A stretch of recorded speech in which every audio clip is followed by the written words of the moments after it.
Bienvenue dans Les femmes des grands compositeurs, le podcast qui redonne une voix à celles que l'histoire a trop longtemps laissées dans l'ombre. Aujourd'hui, nous partons à la rencontre de Clara Schumann, pianiste virtuose, compositrice, mère et gardienne infatigable de l'œuvre de Robert Schumann.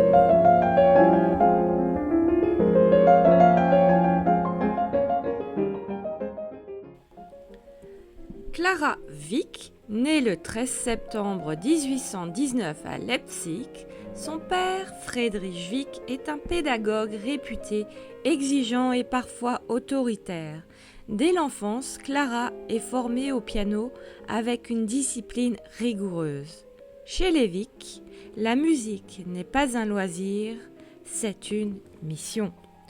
À seulement 9 ans, Clara donne son premier concert public. La presse la surnomme alors la petite prodige aux doigts magiques. Un jour, pendant un concert, Clara était tellement absorbée qu'elle ne remarqua pas son chat posé sur ses genoux et le public fondit de rire et d'admiration. Elle devient rapidement une enfant prodige reconnue dans toute l'Europe. Dans une lettre, Clara confie « Je n'ai jamais été si heureuse qu'au moment où mes doigts rencontrent le clavier. Là, je me sens libre et vivante. »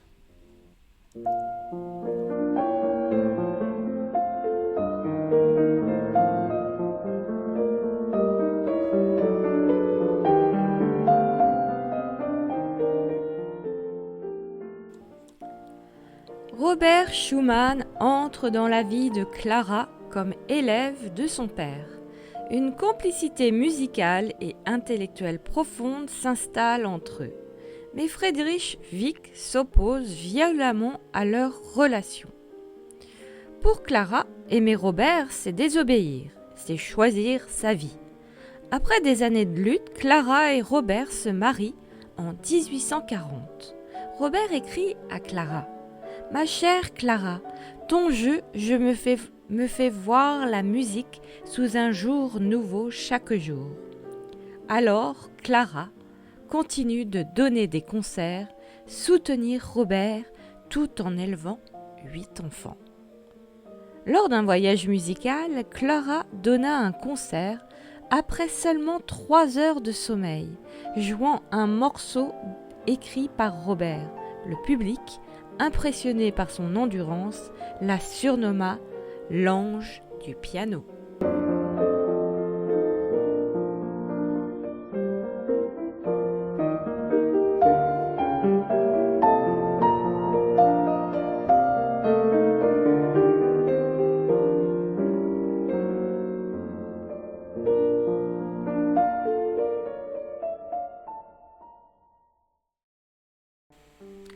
Clara donne donc naissance à 8 enfants. Elle continue à voyager enceinte, puis avec des nourrissons. Plusieurs de ses enfants meurent jeunes.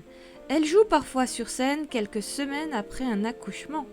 Clara porte la musique, la maternité et le deuil sans jamais s'arrêter.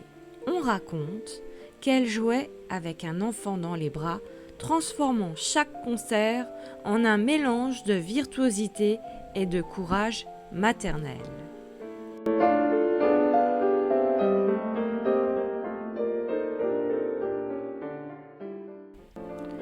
Robert Schumann sombre progressivement dans la dépression. Il a des hallucinations et des angoisses. En 1854, après une tentative de suicide, il est interné. Clara n'a pas le droit de le voir pendant 2 ans.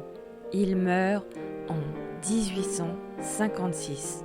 Clara perd son mari vivant avant de le perdre mort.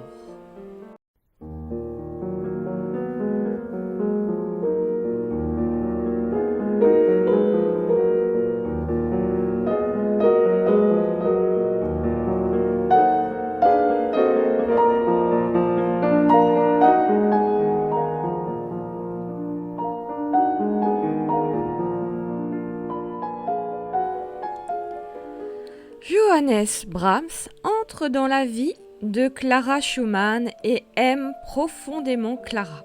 Elle le sait, mais reste fidèle à la mémoire de Robert. Brahms aime Clara, Clara aime un mort. Les enfants de Clara, héritiers et fragiles, tous ne survivront pas au poids du nom Schumann. Félix meurt jeune, Eugène sombre dans la maladie mentale, Marie devient la gardienne des archives familiales.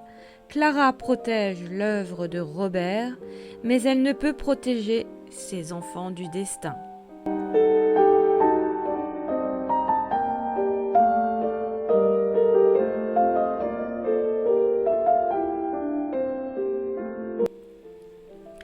Clara consacre 40 ans à diffuser la musique de Robert. Concerts, éditions, enseignements au Conservatoire de France. Sans Clara, une grande partie de l'œuvre de Robert Schumann aurait pu disparaître.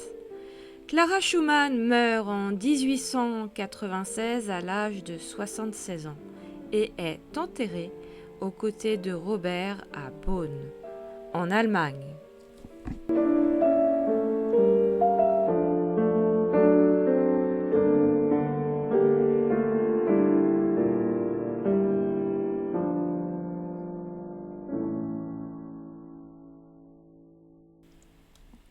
Clara Schumann n'a jamais été seulement l'épouse de Robert, elle a été une pianiste exceptionnelle, une compositrice lucide, une mère courageuse, une passeuse de mémoire.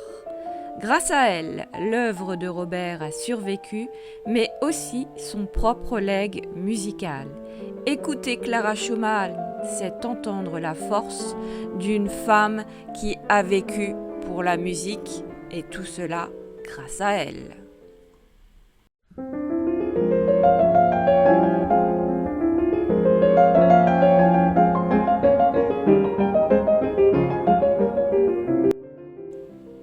Si vous avez aimé cet épisode, n'hésitez pas à le partager et à vous abonner à ma chaîne YouTube MG Channel Magyar 2193 pour ne rien manquer des prochains podcasts.